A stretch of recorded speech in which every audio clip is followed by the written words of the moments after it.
A gente volta.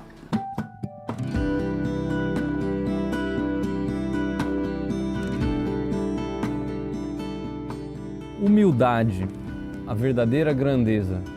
Esse livro é escrito por C.J. Mahoney, é um homem que eu tive o privilégio de conhecer. Esse homem ele é pastor, ele é autor de alguns livros, homem muito simples, muito querido, que apesar de admitir não ser um exemplo de humildade, eu testifico o contrário a respeito dele. Como o próprio nome do livro já diz, ele vai lidar com essa questão que é fundamental para a vida de todo cristão. E o livro começa com um exemplo interessante de humildade, onde o autor do prefácio, que é diferente do autor do livro, ele escreve o seguinte a respeito do autor do livro.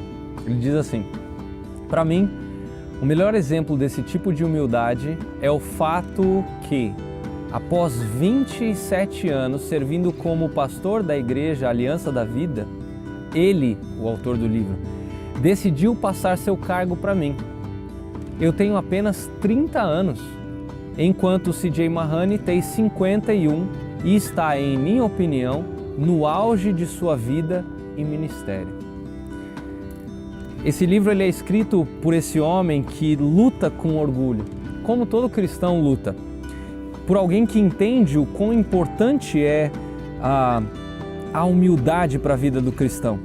E ele vai definir a humildade da seguinte maneira. Ele fala assim: humildade é avaliarmos a nós mesmos honestamente, à luz da santidade de Deus e da nossa pecaminosidade. É uma batalha que é travada olhando para aquele versículo de Tiago 4,6, que Deus resiste aos soberbos, mas dá graça aos humildes. E ele vai mostrar várias facetas da verdadeira humildade.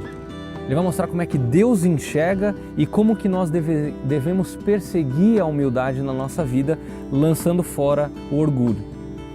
E a maneira pelo qual o autor ele trata e ele revela esse lançar fora do orgulho no livro, de novo, é voltar para a cruz. Sempre gira em torno da cruz de Cristo.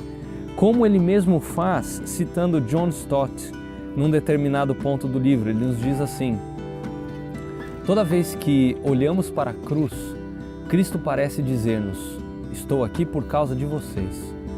É o seu pecado que estou levando, a sua maldição que estou sofrendo, o seu débito que estou pagando, sua morte que estou morrendo. Nada na história ou no universo nos torna tão conscientes de nossa pequenez quanto a cruz. Todos somos grandes aos nossos próprios olhos, especialmente no que diz respeito à justiça própria, até que visitamos um lugar chamado Calvário. É lá, aos pés da cruz, que murchamos de volta ao nosso tamanho real. Como alguém pode ser arrogante quando fica ao lado da cruz? Então, essa lembrança da cruz e fazer isso diariamente é o que nos leva para mais perto dele e para mais longe do orgulho. E o livro ele foi dividido em 3 partes pelo C.J. Mahoney. O primeiro ele vai traçar a ideia de como essa batalha contra o orgulho acontece, né, os perigos que o orgulho apresenta. A segunda parte ela traz a inversão do nosso Salvador, aquele que é merecedor de toda a glória, mostrando a humildade, o segredo da verdadeira grandeza. Alguém que merece toda a glória, mas que veio para servir. E a terceira e última parte do livro, que também é a maior parte, ele vai dar sugestões, ele vai dar dicas de como nós podemos perseguir a humildade na nossa vida. É um livro muito prático e muito encorajador e ao mesmo tempo muito desafiador. Então é por esse motivo que nós recomendamos esse livro chamado Humildade, a verdadeira grandeza, de C.J. Mahoney. Um livro que, mais uma vez, você que é cristão e quer viver aos pés da cruz, você deve ler esse livro.